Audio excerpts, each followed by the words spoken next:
চিঠির পক্ষ থেকে আপনাদের প্রত্যেককে স্বাগত। আজ রবিবার একটু অন্যরকম স্বাদে অন্যরকম মেজাজে আজ রবিবার একটু অন্যরকম স্বাদে অন্যরকম মেজাজে আমাদের খোলা চিঠি থেকে একটা উদ্যোগ নেওয়া হয়েছে। আমাদের এই সমাজে সাহিত্যিক মহলে যারা প্রতিভাবান এবং গুণী শিল্পী, তাদের জীবনযাপনের কিছু অংশ আমরা শুনব প্রত্যেক রবিবার এই খোলা চিঠির এই মঞ্চে। আজকে আমরা জানব কবি কৌশিক গাঙ্গুলি মহাশয়, তার ব্যক্তিগত জীবন, তার স্ট্রাগল এবং ব্যক্তিগত জীবনের অজানা কিছু তথ্য শুনে নেব আমরা খোলা চিঠির পক্ষ থেকে কবি কৌশিক গাঙ্গুলির দিন যাপনের ইতিহাস। আমি 36 বছর ধরে লেখালেখি করছি, কবিতার হোল টাইমার। আমার 28টা কবিতার বই, 58টা কবিতা ফোল্ডার, 2000-এর বেশি পত্রিকায় লেখা প্রকাশিত হয়েছে। আমার জীবনটা প্রাথমিক দিক দিয়ে খুবই মসৃণভাবে শুরু হলেও এই বয়সে এসে জীবনটা জটিলতায় এবং নানা রকম অস্বাস্থ্যকর ভূমিকার মধ্যে দিয়ে এগুতে হচ্ছে। মূল অস্বাস্থ্যকর ভূমিকা আসতে আরম্ভ করে 2018 সালে 18ই ডিসেম্বর আমার মায়ের মৃত্যুর পর। তখন আমি হয়ে পড়ি ছন্নছাড়া এবং বাউন্ডুলে। আমার জীবনে না থাকে তখন কোনো চাকরির ব্যাপার, না থাকে কোনো উপার্জনের ব্যাপার, কিন্তু বেঁচে থাকতে গেলে সবসময় পয়সার দরকার হয়। আমি অসুস্থ হয়ে পড়ি, কখনো কোনো নিকট আত্মীয় হেল্প করে, কখনো কেউ ফেসবুকে পোস্ট দেখে অনেকে এগিয়ে আসে, আর্থিকভাবে হেল্প করে। আমার বারবার অসুস্থতা আসে, কিন্তু দিন দিন যে পরিমাণ বয়স বাড়ছে, যে পরিমাণ মেডিক্লেমের চাপ বেড়ে যাচ্ছে, আমার পক্ষে সেটা জোগাড় করা খুবই কষ্টসাধ্য। কিন্তু যদি আমি অসুস্থ হয়ে পড়ি, কি হবে, কিভাবে চিকিৎসা হবে? আজকালকার চিকিৎসা ব্যবস্থা জানেন তো, সরকারি হাসপাতালে পড়ে পড়ে মরে যাওয়ার মতো। সেখানেও আমরা লড়াইটা চিন্তা আছে, একটা বিশাল টাকার ধাক্কা আছে।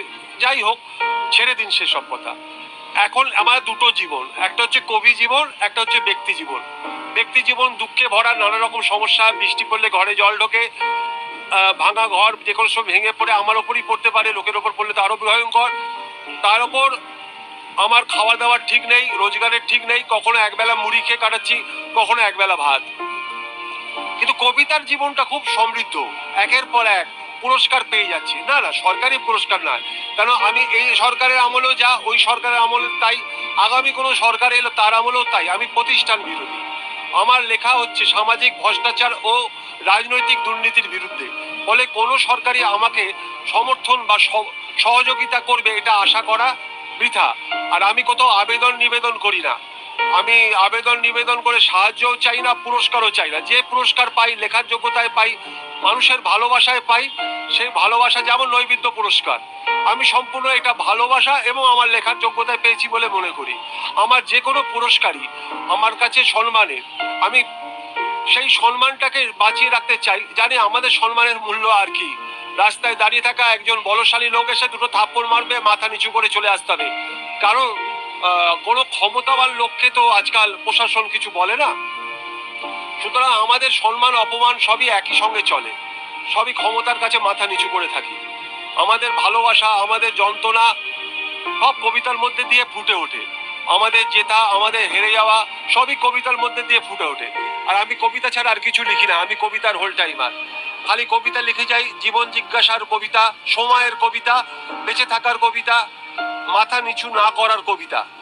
সেই কবিতা লিখতে লিখতে মাঝে মাঝেই বিপন্ন হই, তবু লিখে যাই এই সময়ের কথা, বিপন্নতার কথা, বেঁচে থাকার কথা। যে কথা লিখতে গিয়ে হয়তো আমার কান্না এসে ভিজিয়ে দেয় শব্দের অক্ষরগুলোকে, হয়তো আমার রক্ত মাখামাখি হয় প্রতিটা শব্দমালা, হয়তো আমার জীবনের সব ঘাম আমার পাতায়, সাদা পাতায় লেপ্টে থাকে। তারই মধ্যে সৃষ্টি হয় আমার কবিতা, বেঁচে থাকার কবিতা, জীবনের কবিতা, সময়ের কবিতা। সকলকে আমার আন্তরিক ভালোবাসা, শুভেচ্ছা। আর চেষ্টা করবেন আমাদের মতো কবি যারা, তাদের পাশে দাঁড়াবার, যাতে আগামী দিনে একটা আলাদা লড়াই, আলাদা বেঁচে থাকার লড়াই আমরা লড়তে পারি। যেন কবিতা কারোর কাছে বিক্রি না হয়েও কবিতাকে আমরা বাঁচিয়ে রাখতে পারি। অনেক ধন্যবাদ, অনেক ভালোবাসা। শুভম মুখার্জিকে ধন্যবাদ, ভালোবাসা। খোলা চিঠি পেজের অর্পণ দাসকে, সবাইকে আমার ধন্যবাদ জানিয়ে, ভালোবাসা জানিয়ে শেষ করছি। নমস্কার, ধন্যবাদ।